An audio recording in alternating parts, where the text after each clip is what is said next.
Assalamualaikum warahmatullahi wabarakatuh.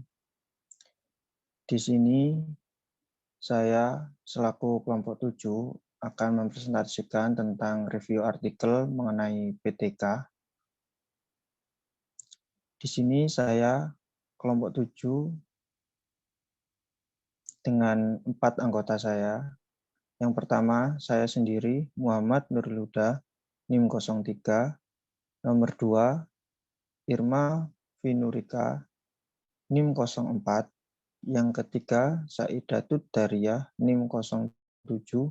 Dan yang terakhir adalah Talifta Yonanda, NIM 13.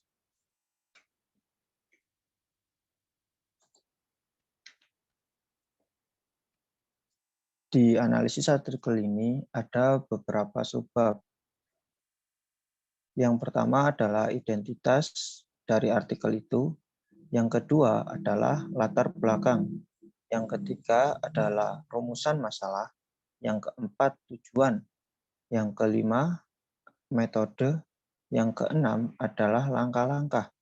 Yang ketujuh adalah hasil. Dan yang terakhir adalah kesimpulan. Kita masuk ke nomor 1, yaitu identitas. Identitas meliputi judul, penulis, tahun, dan asal perguruan tinggi si penulis. Nah, di sini kita memilih judul artikel upaya peningkatan hasil belajar matematika dengan model pembelajaran Problem Based Learning atau PBL pada siswa kelas 7D SMP Negeri 1 Serandakan. Penulisnya adalah Raras Dwi Asri. Asal perguruan tinggi adalah Universitas PGRI Yogyakarta dan beliau adalah pendidikan matematika, Fakultas Keguruan dan Ilmu Pendidikan, dan ditulis di tahun 2015. Kita masuk ke subbab nomor 2, yaitu latar belakang penelitian. Apa sih latar belakang penelitian yang melatar belakangi si peneliti itu menulis artikel ini? Nah, ini latar belakangnya adalah berdasarkan hasil observasi yang dilakukan peneliti pada tanggal 13 Maret 2015 pada kelas 7D SMP Negeri 1 Serandakan. Nah, di situ peneliti melihat adanya proses pembelajaran yang dilakukan oleh guru mata pelajaran matematika. Guru matematika tersebut sudah menerapkan model kooperatif. Siswa pun aktif dan berdiskusi secara berkelompok dan menanyakan kepada guru jika merasa kesulitan dalam mengerjakan soal. Namun, ketika ada yang maju ke depan kelas untuk mengerjakan hasil diskusinya, beberapa siswa tidak memperhatikan temannya mengerjakan. Dan ketika guru membahas permasalahan tersebut, beberapa siswa banyak yang asik berbicara sendiri, sehingga guru harus menegurnya terlebih dahulu. Nah, selain itu, kurangnya media pembelajaran membuat siswa masih bingung dalam mengingat permasalahan yang ada. Nah, itu latar belakang penulis untuk menulis artikel tersebut. Untuk pembahasan selanjutnya akan dilanjutkan oleh teman saya.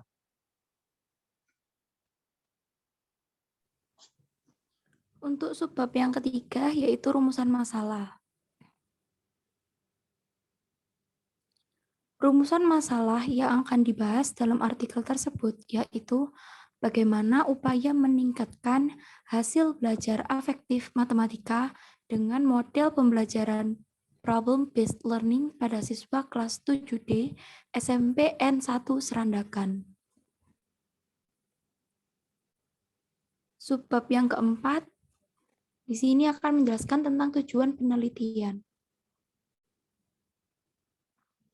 Tujuan penelitian dari artikel tersebut yaitu yang pertama, untuk meningkatkan hasil belajar matematika pada pokok bahasan himpunan dengan model pembelajaran Problem-Based Learning atau PBL. Yang kedua, untuk meningkatkan hasil belajar afektif matematika dengan model pembelajaran Problem-Based Learning pada siswa kelas 7D SMP N1 Serandakan. Selanjutnya akan dibahas oleh teman saya. Subbab kelima yaitu metode penelitian.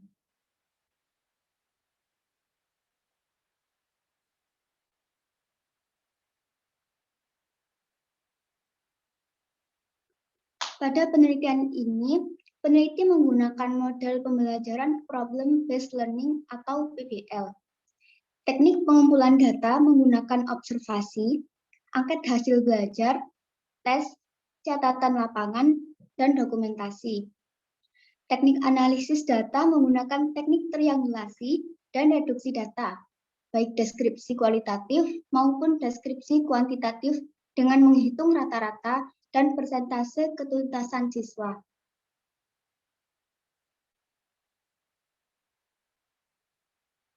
Selanjutnya, langkah-langkah model pembelajaran problem-based learning atau PBL.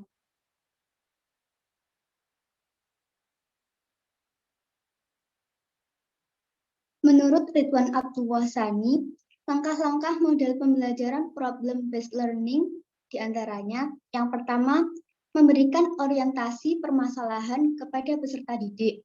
Yang kedua, mengorganisasikan peserta didik untuk penyelidikan. Yang ketiga, pelaksanaan investigasi. Yang keempat, mengembangkan dan menyajikan hasil. Dan yang terakhir, menganalisis dan mengevaluasi proses penyelidikan.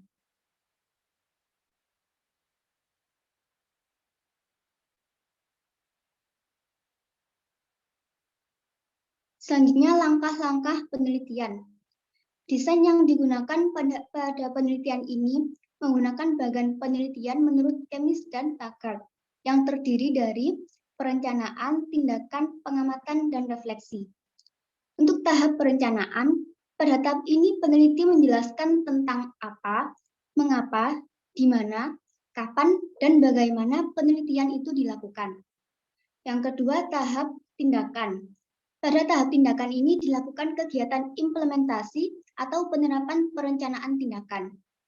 Yang ketiga, tahap pengamatan. Pada tahap pengamatan terdapat dua kegiatan yang akan diamati, yaitu kegiatan belajar peserta didik dan kegiatan pembelajaran. Dan yang terakhir, tahap refleksi. Kegiatan refleksi dilakukan ketika sudah selesai dilakukan pengamatan terhadap pelaksanaan pembelajaran. Untuk selanjutnya akan dijelaskan oleh rekan saya.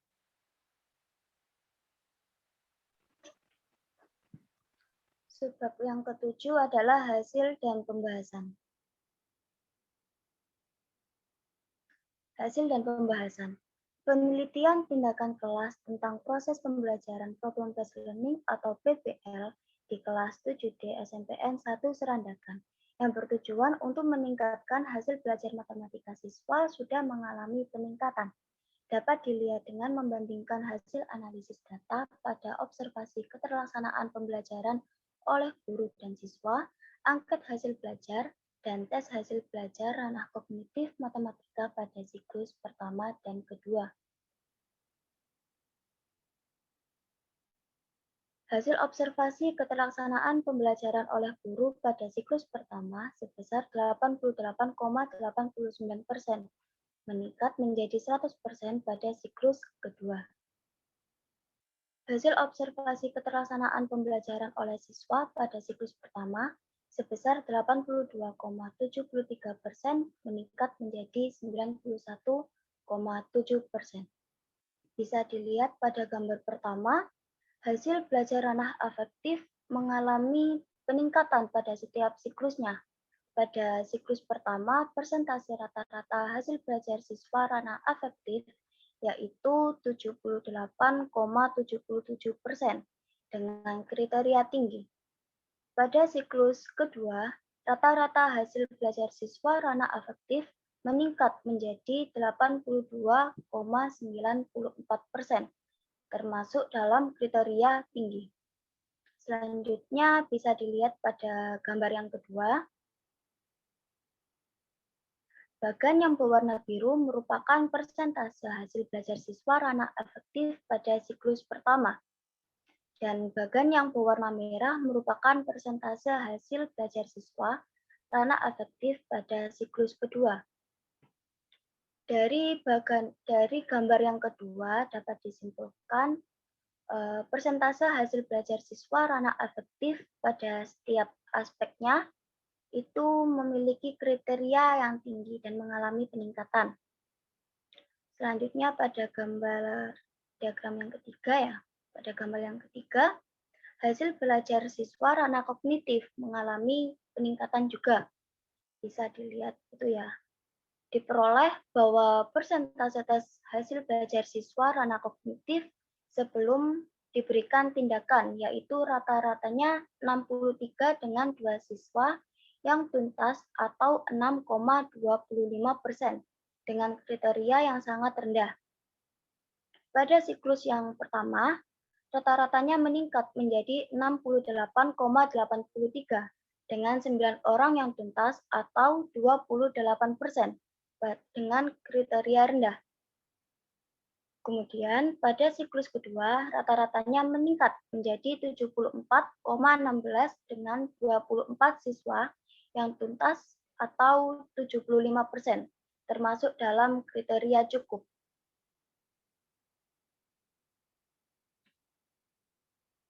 Dan yang terakhir adalah kesimpulan ya. Jadi kesimpulannya itu berdasarkan hasil penelitian tindakan kelas pada kelas 7D SMPN 1 Serandakan menggunakan model pembelajaran problem based learning atau PBL dapat meningkatkan hasil belajar siswa pada ranah afektif dan ranah kognitif dalam pembelajaran matematika khususnya pada materi himpunan.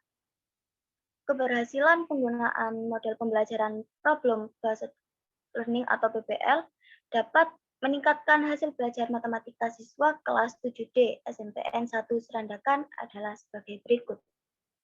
Yang pertama, rata-rata hasil belajar matematika siswa pada ranah afektif dengan model pembelajaran model based problem based learning atau PBL pada siklus pertama sebesar 78,77%.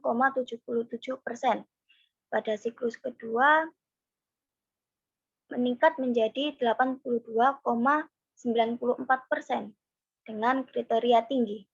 Dan yang kedua, rata-rata hasil belajar matematika siswa pada ranah kognitif dengan model problem based learning pada siklus pertama sebesar 68,83 dengan ketuntasan belajar sebesar 28% dengan kriteria rendah, dan pada siklus kedua meningkat menjadi 74,16 dengan ketuntasan belajar sebesar 75%.